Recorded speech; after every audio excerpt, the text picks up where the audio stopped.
اعوذ باللہ من الشیطان الرجیم، بسم اللہ الرحمن الرحیم۔ تمام سننے اور دیکھنے والوں کو السلام علیکم۔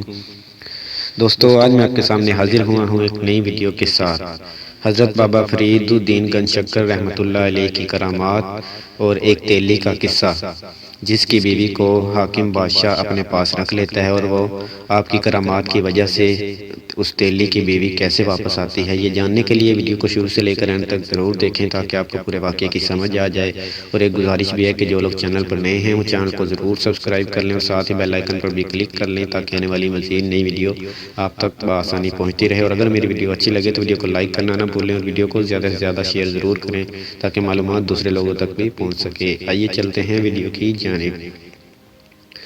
پاک پتن کے نواحی علاقے میں ایک بستی تھی جسے حاکم دیوال پور نے تہس نہس کر دیا اور یہاں کے مکینوں کا مال لوٹ لیا اور لوگوں کی زمینیں ضبط کرتے ہوئے انہیں وہاں سے نکال دیا۔ اس بستی میں ایک تیلی رہتا تھا جس کی بیوی حسن و جمال میں بے مثل تھی۔ حاکم دیوال پور کے سپاہی اس عورت کو لے گئے اور ظالم دیوال پور نے اس عورت کو اپنی خادمہ بنا لیا۔ تیلی نے بیوی کی واپسی کی کوشش کی مگر اس کی ہر کوشش بیکار گئی۔ پھر کسی نے مشورہ دیا کہ تم بابا فرید رحمۃ اللہ علیہ کی خدمت میں جاؤ اور اپنا مسئلہ بیان کرو۔ وہ تیلی بابا فرید رحمۃ اللہ علیہ کی خدمت میں حاضر ہوا اور تمام واقعہ گوش گزار کیا۔ آپ رحمۃ اللہ علیہ نے فرمایا، تم یہاں کچھ دن مقیم رہو، اللہ تعالیٰ جلد کوئی بہتر سبب پیدا فرمائے گا۔ کچھ عرصہ گزرا۔ حاکم دیوال پور کے کچھ سپاہی پاک پتن کے منشی کو گرفتار کر کے لے گئے اور اس منشی پر الزام تھا کہ اس نے حکومت گرانے کی سازش کی ہے۔ وہ منشی بھی بابا فرید رحمۃ اللہ علیہ کے مریدوں میں سے تھا۔ اس نے ان سپاہیوں سے کہا کہ تم مجھے حاکم دیوال پور کے پاس لے جانے سے قبل بابا فرید رحمۃ اللہ علیہ کے پاس لے جاؤ تاکہ میں ان کا دیدار کر لوں۔ سپاہی اس منشی کو لے کر بابا فرید رحمۃ اللہ علیہ کے پاس لے آئے۔ منشی نے عرض کیا، حضور میں بے گناہ ہوں اور میری یہاں آپ رحمۃ اللہ علیہ کے سوا کسی سے جان پہچان نہیں ہے اور حاکم دیوال پور نے مجھے بے گناہ قید کروایا ہے۔ بابا فرید رحمۃ اللہ علیہ نے فرمایا، اگر تم بے گناہ ہو تو پھر خوف زدہ نہ ہو اور حاکم دیوال پور تمہیں دیکھتے ہی تم پر مہربان ہو جائے گا، اور جب تم وہاں سے رہا ہوگے تو بتاؤ کہ تم کیا نظر پیش کرو گے۔ منشی نے عرض کیا، جو بھی جمع پونجی ہے سب آپ رحمۃ اللہ علیہ کی نظر کر دوں گا۔ بابا فرید رحمۃ اللہ علیہ نے فرمایا، حاکم دیوال پور تمہیں ایک خلعت اور ایک خادمہ عطا کرے گا، تم وہ خادمہ اس غریب تیلی کو دے دینا۔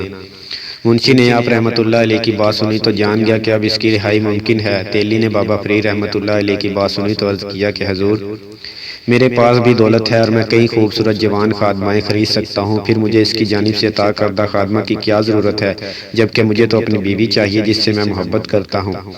بابا فرید رحمۃ اللہ علیہ نے تبسم فرمایا کہ تم بھی اس کے ساتھ جاؤ اور پھر اللہ تعالیٰ کا فضل دیکھو۔ وہ تیلی اس منشی کے ہمراہ حاکم دیوال پور کے دربار میں پیش ہوا۔ حاکم دیوال پور نے منشی کو دیکھتے فرمایا کہ یہ بے گناہ ہے اور پھر اس منشی کو خلعت عطا فرمائی اور ایک گھوڑا دیا اور ایک باپردہ خادمہ بھی دی۔ منشی نے حاکم دیوال پور کا شکریہ ادا کیا اور جب دربار سے رخصت ہوا تو اس نے خادمہ کا ہاتھ اس نے تیلی کے ہاتھ میں دے دیا اور کہا کہ یہ بابا فرید رحمۃ اللہ علیہ کی جانب سے تمہیں عطا ہوئی ہے اور یہ تمہاری امانت تھی جو میں نے تمہیں سپرد کر دی۔ تیلی اور منشی کے مابین ابھی یہ گفتگو جاری تھی کہ اس خادمہ نے اپنا نقاب الٹ دیا اور تیلی سے لپٹ گئی، اور وہ خادمہ دراصل تیلی کی ہی بیوی تھی جس کی جدائی میں وہ یوں ہلکان تھا۔ پھر منشی، تیلی اور تیلی کی بیوی تینوں بابا فرید رحمۃ اللہ کی خدمت میں حاضر ہوئے اور آپ رحمۃ اللہ علیہ کا شکریہ ادا کیا۔ تیلی اور اس کی بیوی نے آپ رحمۃ اللہ علیہ کے دستِ حق پر بیعت کی اور آپ رحمۃ اللہ علیہ کے مریدوں میں شامل ہو گئے۔ دوستوں، میری ویڈیو اچھی لگی ہو تو ویڈیو کو لائک کرنا نہ بھولیں اور ویڈیو کو زیادہ سے زیادہ شیئر ضرور کریں کیونکہ اچھی بات دوسروں تک پہنچانا صدقہ جاریہ ہے۔ اور جنہوں نے ابھی تک میرے چینل کو سبسکرائب نہیں کیا وہ پلیز میرے چینل کو ضرور سبسکرائب کر لیں۔ نیکسٹ ویڈیو تک کے لیے اللہ حافظ۔